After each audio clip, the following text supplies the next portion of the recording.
That shot of vodka could be your last. Whether you're partying in Prague, toasting at home, or sipping cocktails poolside in paradise, there's a chance you're drinking poison. Counterfeit alcohol is spiked with methanol, a clear, odorless industrial solvent that blinds, paralyzes, and kills. And the packaging? Flawless. From hotel minibars to five-star resorts, fake bottles are hiding in plain sight. This isn't a local scandal. It's a global epidemic, claiming hundreds of lives a year. But here's the real mystery. Why do these deadly outbreaks keep surfacing in places with broken systems and buried secrets? And more importantly, what does your country share with them? That puts you at risk too. This video uncovers the billion-dollar black market behind your glass, the corruption that feeds it, and the tech fighting to stop it. Before your next drink, you need to see this.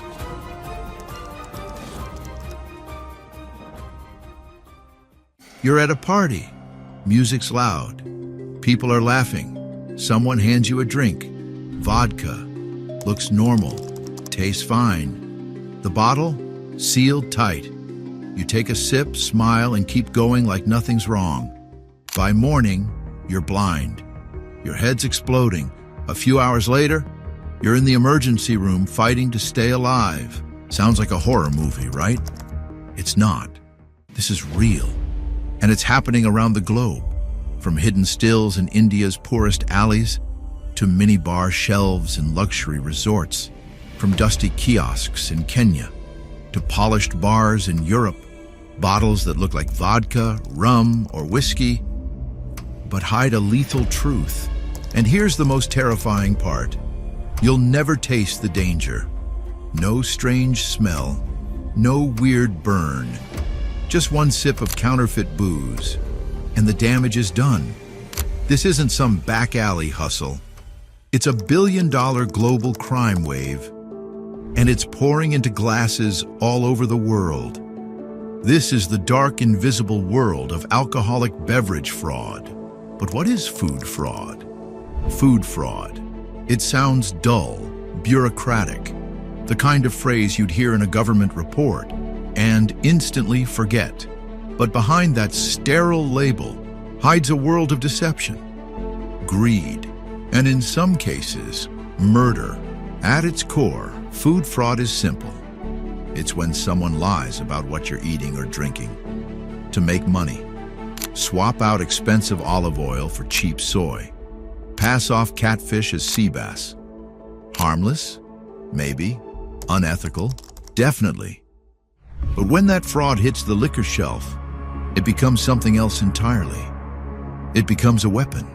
We're talking about bottles filled with industrial solvents, sold as vodka, refilled premium brands using bathtub brews, fake tax stamps, forged seals, counterfeit labels, all created to fool you into drinking poison with a smile.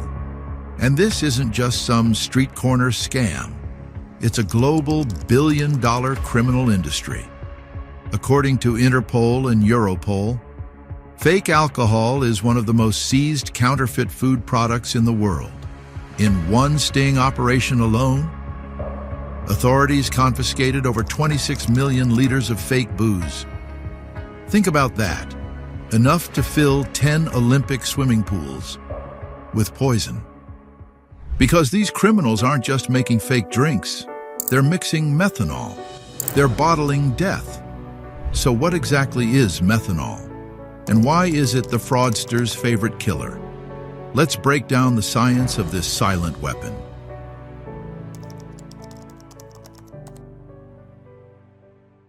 It's clear, odorless, tasteless, and it's everywhere in the world of fake booze.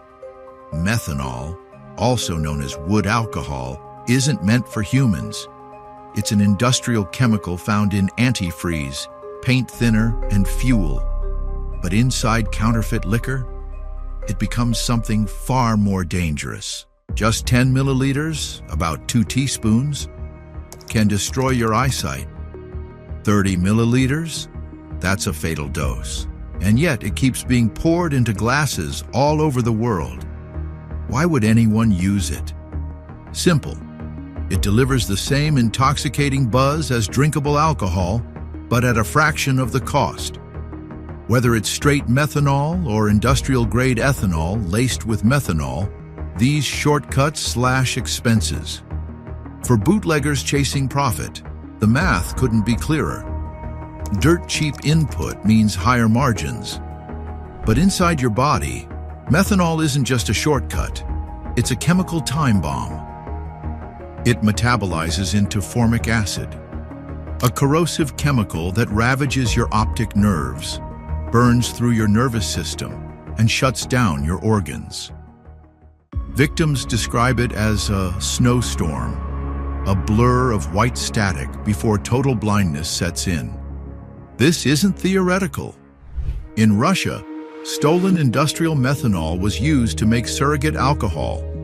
Over 70 people died.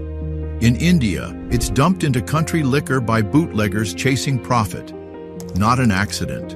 And you'll never see it coming. No taste, no warning. You won't know it's methanol until your body starts shutting down. So how bad does it get when this poison hits entire communities? Let's head to the front lines, to India's hooch epidemic.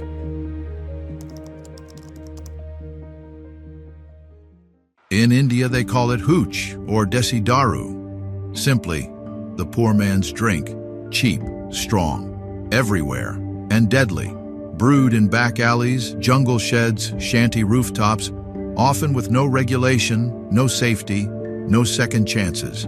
Made by the poorest, sold to the poorest, and when it goes wrong, it goes catastrophically wrong. The numbers are devastating. In just 3 decades, more than 2,000 lives lost. And that's only the reported deaths. 2009, Gujarat, 136 dead after a single batch. 2011, West Bengal, 172 victims. 2015, Mumbai slum, over 100 in a weekend. And it gets worse. 2019, Assam, more than 500 people poisoned, with at least 168 fatalities among tea workers. February 2024, Tamil Nadu, at least 65 deaths and approximately 200 injured in Kalakurchi district hooch tragedy. And just in Punjab, over 20 daily wage workers died in Majitha from spurious liquor. Why spike the brew with poison? Methanol gives a stronger kick and more profit, just a few extra rupees, at the cost of human lives. After each tragedy, officials promise justice, raids, headlines, arrests. And then, it happens again. Some states threaten life sentences or even complete prohibition. But where enforcement is broken and desperation high, hooch keeps flowing. And the body count keeps rising. It's not just India. From North Africa to Eastern Europe, this toxic trade keeps mutating and killing. So what's next? Let's take a look at how this silent killer is sweeping through entire nations.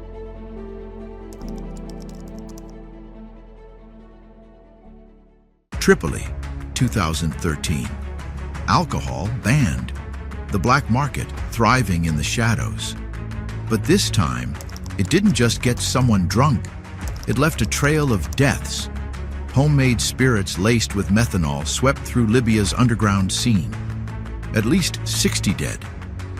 Over 1,000 hospitalized. Hospitals pushed past their limits.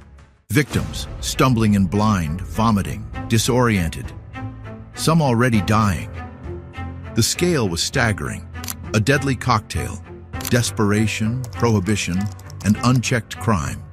Then came Kenya. 2014, the local moonshine, Chang'an, turned lethal. In May, it killed 100. In July, another 26. Again, methanol, again. Life erased over a few shillings of profit. The government raided back alley stills. They spilled barrels into gutters. But the next batch? it always shows up. Why? Because it's cheap. Because people need escape.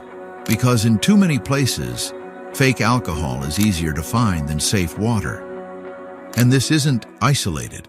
Illicit alcohol is linked to over 750,000 deaths every year, not just from mass poisonings, but from unregulated, untested, unsafe liquor sold as the real thing. That's 750,000 people vanishing into silence every single year. From Nairobi to Naples, Tripoli to Thailand, the numbers are grim. Methanol kills quietly, kills indiscriminately, and often kills without anyone noticing or caring. But sometimes people do notice. In one European nation, a wave of deaths triggered a full-blown crisis and a total liquor ban. Let's head to the Czech Republic.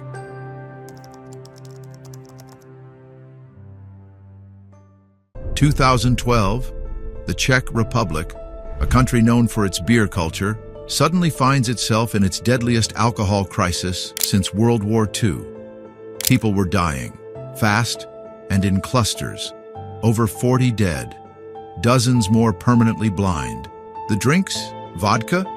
Room. Purchased legally from local shops, labeled, sealed, trusted. But the bottles were ticking time bombs. In a historic move, the government slammed the brakes. They imposed a nationwide ban on all spirits over 20% alcohol content. Think about that. An entire country, one of Europe's biggest drinkers, shutting down hard liquor overnight. Investigators went into overdrive and eventually found the culprits. Two men, greedy, calculating, completely indifferent to human life. They mixed industrial methanol with drinkable ethanol to cut costs. Then bottled it, labeled it as vodka, and let it loose into the market. The fallout, catastrophic.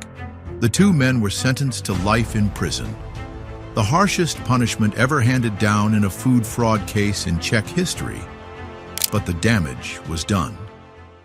The scandal triggered sweeping reforms, tighter control over tax stamps, stricter tracking of alcohol production and distribution, a new EU-wide alert system for dangerous food and drink products. The methanol affair became a landmark case, a brutal example of what happens when oversight collapses and profit comes before people. But this wasn't the first time greed poisoned a bottle. Let's rewind to Italy, 1986, where wine itself turned deadly.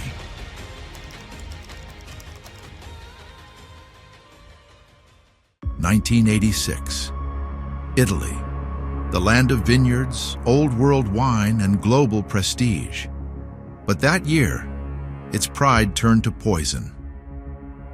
In the rolling hills of Piedmont, something sinister was fermenting. Winemakers, or more accurately, fraudsters, were secretly lacing bottles with methanol, not to sabotage, not to kill, but to artificially inflate the alcohol content and maximize profit. The result? At least 23 dead, dozens more permanently blinded. These weren't bootleg bottles sold out of trunks. These were respected wines, sold in supermarkets, poured at dinner tables, trusted in homes. Some bottles tested at nearly 6% methanol. That's 20 times the legal limit. Enough to turn a sip of red into a lethal dose. When the scandal erupted, Italy acted fast. All wine exports were frozen, borders sealed, the industry in panic. Arrests followed, including a well-known merchant and his suppliers, all charged with manslaughter, but the damage extended far beyond Italy. The fallout reshaped an entire continent's laws. Stricter wine purity regulations across the European community. Mandatory certification became the norm. The term methanol wine stained the industry's reputation for years. And the lesson? Crystal clear. Food fraud doesn't need a back alley. It can walk through the front door. dressed in elegance, sold in trusted stores, and still kill. But what happens when these deadly bottles aren't just local, but served up to travelers around the world? Next, the danger of drinking abroad.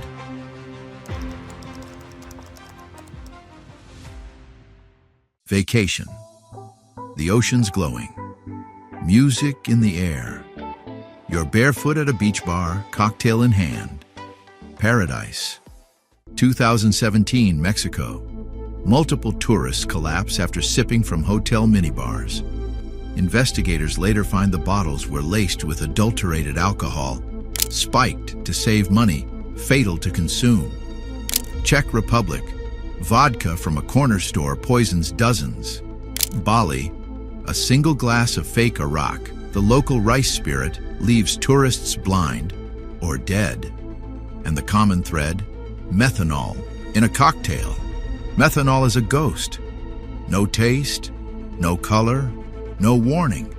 Mixed into juice or cola, it disappears. Until the symptoms hit, and then it's too late.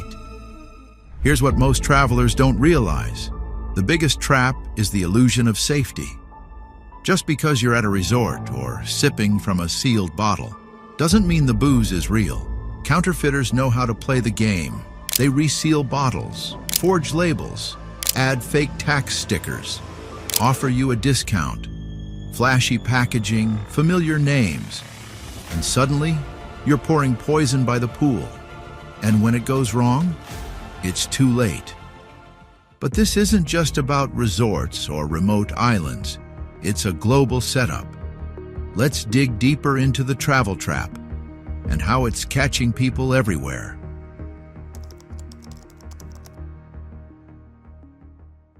Vacation rewires your brain. The sun's out. You're relaxed. You let your guard down. And that's exactly when it strikes. You're not thinking about toxic alcohol. You're thinking about selfies, sand, a drink with a slice of lime. But here's the problem. When you travel, you don't know the local liquor laws. You don't know how strong the enforcement is, or whether that sealed bottle came from a real distillery or a backroom lab. And in places with high alcohol taxes, religious bans, or weak regulations, the gap is filled fast by bootleggers, cheap, unregulated, and deadly. Maybe it's a cocktail from a beach shack in Southeast Asia. Maybe it's a glossy bottle from a roadside market in Eastern Europe. It looks fine, smells fine, pours clean, but one sip can blind you or stop your heart. This isn't a scare story. Tourists have died from methanol poisoning in Indonesia, Turkey, Costa Rica, Dominican Republic, and more. These weren't dirty drinks. They were fakes, disguised as trusted brands. And methanol? It doesn't warn you. It doesn't taste weird. You'll feel fine until your body crashes. By the time you realize something's wrong, it's already too late. And here's the problem. Travel insurance won't save you. It doesn't cover ignorance. It won't cover a $5 cocktail that leaves you in a coma. So remember, if it's too cheap, too untraceable, or too good to verify, it's not a bargain. It's Russian roulette.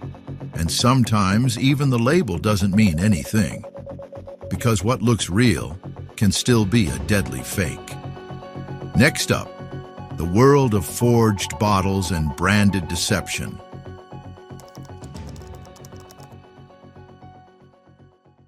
You just spent $50 on a bottle of vodka.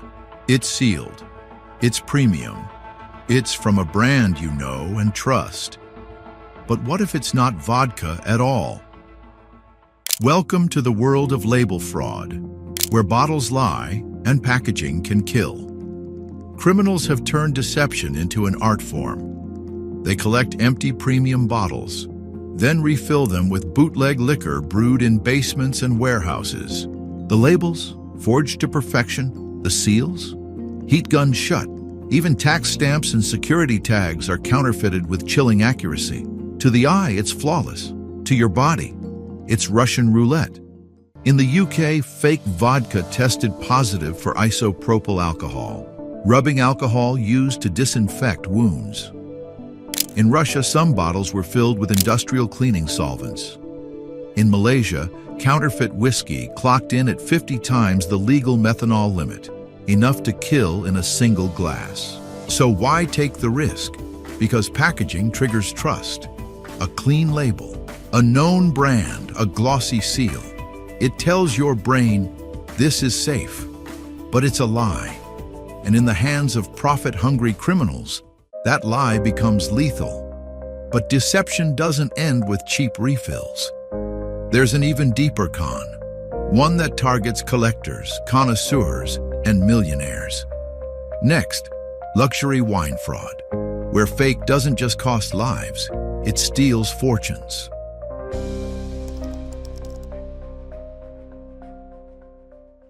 Not all frauds are crude.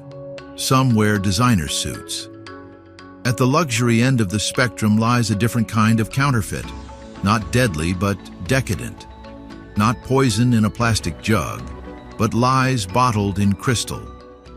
Meet Rudy Kurniawan, the man who conned the wine elite. He forged vintage labels, blended cheap table wine in his kitchen, then passed it off as legendary Bordeaux worth thousands. He sold over $20 million in fake fine wine, and the world drank it up. One collector in a Swiss hotel paid nearly $10,000 for a single glass of what he believed was an 1878 Macallan. It was fake, worth less than $10. But here's the twist. Even these high-end fakes aren't always harmless. Some contain ethylene glycol, better known as antifreeze, added to create a fuller mouthfeel and mimic aged complexity. Not enough to kill, but enough to deceive and disgust. These scams don't target your organs. They target your wallet, your status, your faith in the entire system. In 2018, researchers carbon-dated 55 bottles of supposedly pre-1900 whiskey. 21 were modern fakes. That means nearly 40% of ultra-rare collector bottles were total fabrications. The most expensive bottle in the room might be nothing but grape juice in a tuxedo. But this isn't just about rare collectibles. This fraud runs like a supply chain, industrialized, organized, and global. Next, the black market booze empire behind the curtain.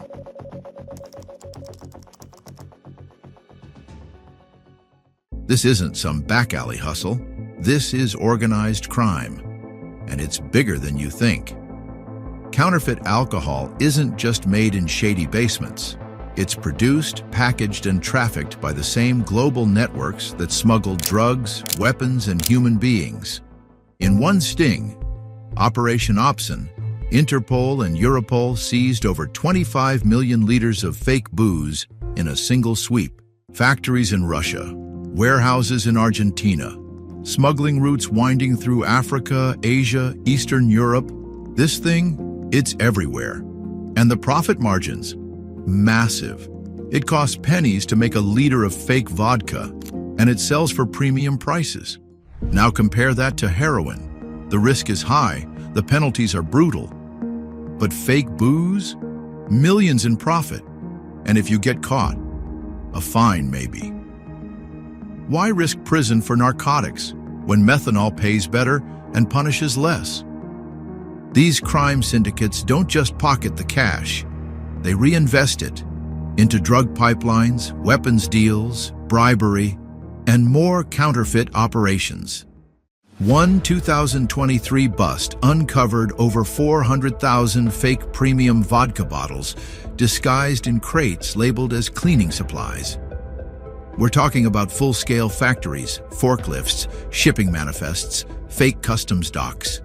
It's industrial crime, and it's ending up in your glass. So how do we fight a billion-dollar empire of deception? To fight a billion-dollar crime, we're now turning to billion-dollar science. Inside cutting-edge food labs, scientists are using tools straight out of science fiction to crack down on counterfeit booze. Nuclear magnetic resonance, NMR. Sounds like something from a spy movie, right? It scans the molecular fingerprint of wine to spot fakes with microscopic precision. Isotope ratio mass spectrometry. It can determine whether that 12-year-old scotch actually comes from Scotland or was brewed in someone's garage last month. And the tech's getting smaller. Handheld scanners are in development. Point and shoot. And in seconds, you can tell whether a bottle's legit or lethal. But here's the problem. Technology moves fast. Fraud moves faster. In too many countries, border agents lack the tools or the training to catch fakes. Food labs are expensive. In poorer regions, they barely exist. That's why global ops like Operation Opsin remain crucial, combining high-tech tools with old-school raids.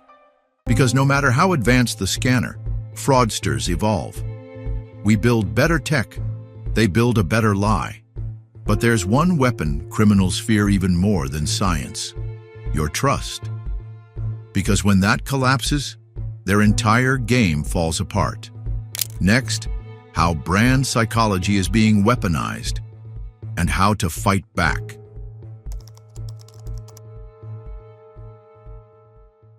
You trust the label. That's the trap. Criminals don't just copy booze, they copy belief.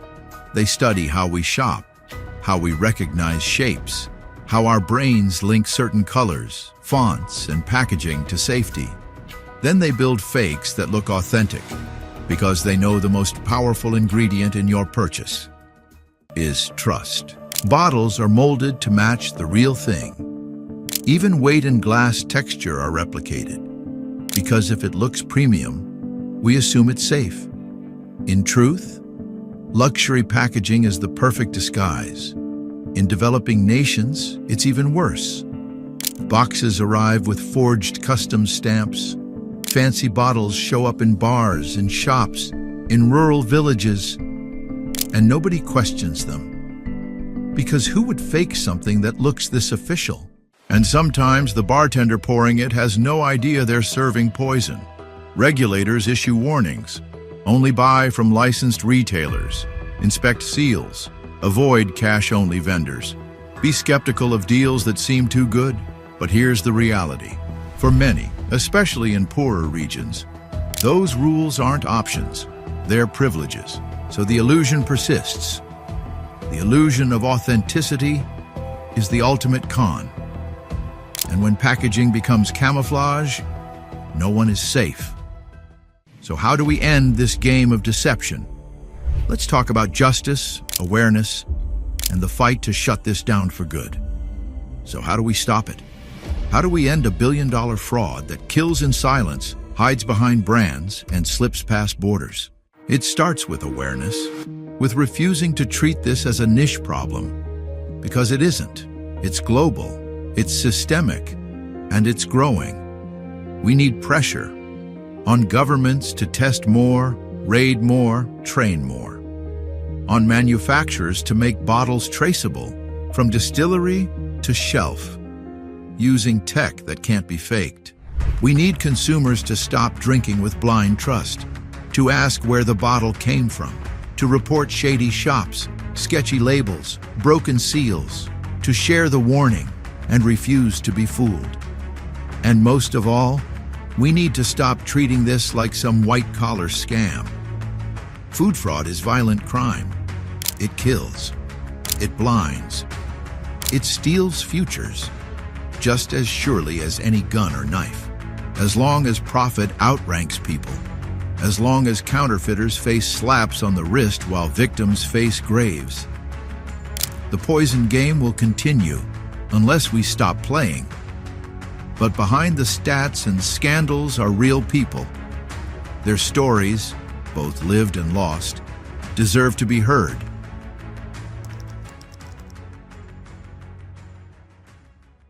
The numbers are staggering, but the pain, it's personal. In late 2012, 19-year-old Australian backpacker went out for drinks on Gili Trawangan, Indonesia, just a night of celebration like any other. But the next day, he woke up convulsing. Within days, he was brain dead and flown home, where he later died from methanol poisoning. His odyssey began at a beach bar, where he requested genuine imported vodka. Staff opened what looked like a sealed bottle, but it turned out to be methanol-laced arak sold as vodka. One night, one drink, and a life cut tragically short. His parents say the bar lied and failed to warn tourists about the danger. They're now campaigning to educate travelers and train medical staff to recognize methanol toxicity earlier. Different names, different countries, but the same poison, the same con. This isn't a rare story, it's just the one we've heard. Joy turned to grief, celebration to mourning, life to aftermath. Now survivors are speaking out. They want justice. They want better regulation. They want global awareness. But more than anything, they want no one else to go through what they did. They drank what they thought was alcohol. They were wrong, and they'll pay for it for the rest of their lives. And if you think this can't happen in your city, your bar, your home, let's take you inside the operations that make it all possible.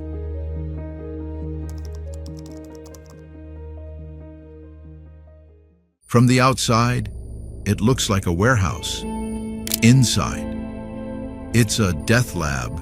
Rows of plastic tubs filled with cheap industrial ethanol, dirty funnels propped up with scrap wood, labels still warm from inkjet printers, old liquor bottles, scavenged from clubs and trash bins, soaking in detergent, ready for their second life, as fakes. This is where counterfeit alcohol is born.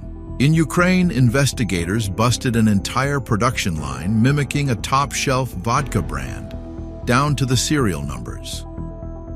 In Paraguay, police uncovered a trafficking network stretching across 3 countries, complete with forged customs forms and fake warehouse permits. This isn't backyard brewing. It's not artisanal. It's industrial. Bottles are sealed using glue guns. Boxes are stamped with fake import tags. Pallets are shrink-wrapped and shipped like any other legitimate cargo. And here's the sinister twist. Many of the workers, the people packing boxes, twisting caps, don't even know they're part of a scam. They think they're working at a real distillery. They have no idea they're sealing bottles of poison. Some of these fake factories operate in broad daylight, protected by bribes, fake permits, or simple corruption. Others hide in basements with no ventilation, no safety gear, and no shame. Every bottle that rolls off the line is a lie, a risk, a potential tragedy in someone's hands. But just when you think the fraud can't go any further, it mutates. And the next frontier is already here. As the world drinks smarter, fraud drinks bolder. With one-click convenience and global shipping, online alcohol sales are exploding. But so is the next wave of deception, spreading through apps, marketplaces, and social media ads. Slick photos, premium labels, deep discounts, and behind it all, fakes. One so-called premium tequila, ordered from an anonymous online seller, tested in a lab. It was paint thinner. Meanwhile, a new threat is emerging. Lab-made concoctions designed to mimic real spirits. They're cheap, unregulated, unlabeled, and often untraceable, and they're being passed off as the real deal right now. But it gets worse. We've entered a new phase, where danger comes with a barcode, where fraud wears premium packaging. The battle against fake alcohol isn't over. It's just getting smarter, faster, and harder to trace. You've seen the deaths, the lies, the science. Now ask yourself, what's really in your glass?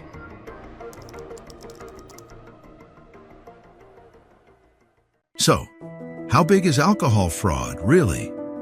According to a landmark 2023 OECD report, it's not just a problem. It's one of the most widespread and destructive forms of food fraud on Earth. In one single Interpol-led operation, spanning just 20 countries, agents seized over 11 million fake bottles. That's enough to fill 4 Olympic-sized swimming pools. And that's only what they caught. Now zoom out. In some developing nations, illicit alcohol accounts for half the entire market. In others, it's not the outlier, it's the default drink. This isn't happening in the shadows. It's happening at scale. Why? Because it's wildly profitable. Because regulation is thin and corruption runs deep. Because in the chaos of border crossings, underfunded labs, and online sales, the perfect crime thrives. And the true toll? Impossible to measure. Because many victims never get tested, never get diagnosed. They just go blind, or die, and disappear into the statistics. This isn't just petty fraud. This is a parallel economy, feeding billions into criminal networks, exploiting weak enforcement, and endangering lives every single day. You thought food fraud was about fish or olive oil, but this is global, it's deadly, and it's already pouring into your glass.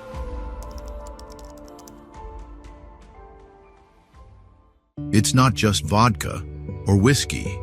Even your wine might be a lie. The OECD now warns of a surge in global wine fraud. And it's not just about filling bottles with garbage. It's about manipulating geography, forging time, and counterfeiting culture itself. Producers may mislabel origin, blend, or vintage, the report states, exploiting legal gray zones and the deep trust we place in labels, certifications, and old-world prestige. In China, labels that scream elite Bordeaux often conceal cheap local plonk.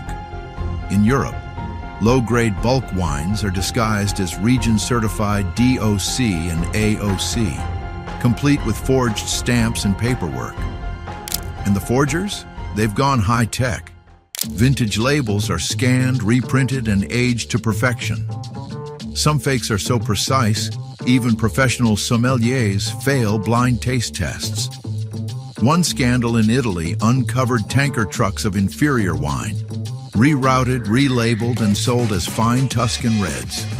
The deception didn't just fool tourists, it hit global markets. This isn't just fraud, it's cultural vandalism, a hijack of heritage, terroir, and taste. Because wine isn't just a beverage, it's geography, memory, identity, bottled. And unless governments tighten origin tracking, mandate lab testing, and reclaim control, the wine you're toasting with might be nothing more than branded deception. In a world drowning in counterfeit spirits, even your comfort drink has a dark secret. So, who's catching the fraudsters? Too often, no one. According to the OECD, law enforcement around the world underestimates the complexity and scale of illicit alcohol crime. In many countries, it's not even recorded as a separate criminal category. Fake vodka gets filed under tax violations. Methanol deaths under alcohol poisoning. The system shrugs while people die. Border agents, overworked, undertrained. Most don't have access to the testing kits or lab tech needed to identify counterfeit booze. And even when prosecutions happen, they're usually minor. Fines, slaps on the wrist, suspended sentences. In some regions, entire fake booze empires operate for years before a single raid happens. And when they finally do, the factory is back up by next month. New name, new label, same poison. That's why the OEC is sounding the alarm. Global alcohol fraud isn't just crime, it's a loophole with a body count. They're calling for urgent reforms. Because today's alcohol crime doesn't stop at customs. It rides shipping lanes, e-commerce platforms, trade agreements, all while enforcement stays local, slow, and outdated. Until enforcement evolves to match the scale of the con, the counterfeiters will keep winning. The criminals are organized, the crime is global, and in most places, enforcement still lags behind. But amid the horror, something remarkable happened. Governments and regulators didn't just react, they rebuilt. Here's how they turned tragedy into action. For decades, alcohol fraud spread like a ghost. Silent, invisible, deadly. But after enough bodies hit the floor, governments were forced to act. The turning point? Crisis. In 2012, the Czech Republic faced its worst alcohol disaster since World War II.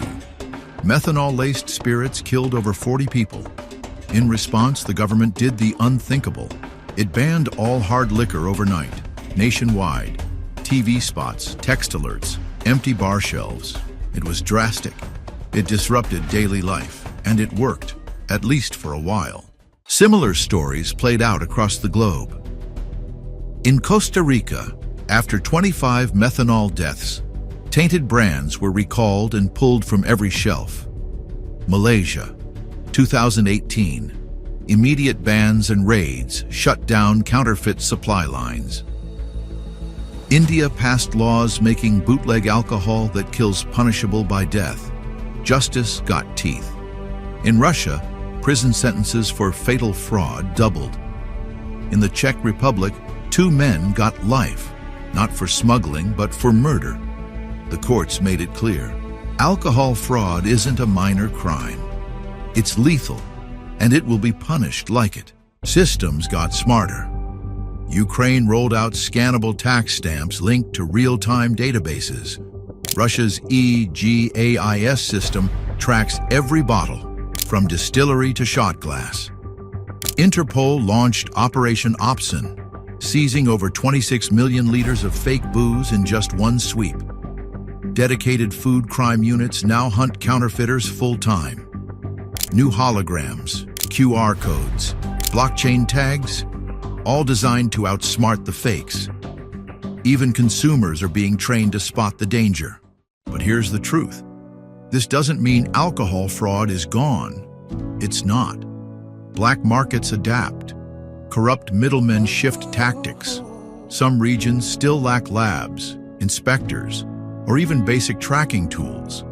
Bottles keep slipping through. Deaths keep happening. The war isn't over. But the silence is. For the first time, the world is listening. For the first time, the system is fighting back. And while the poison still flows, it no longer flows unchallenged.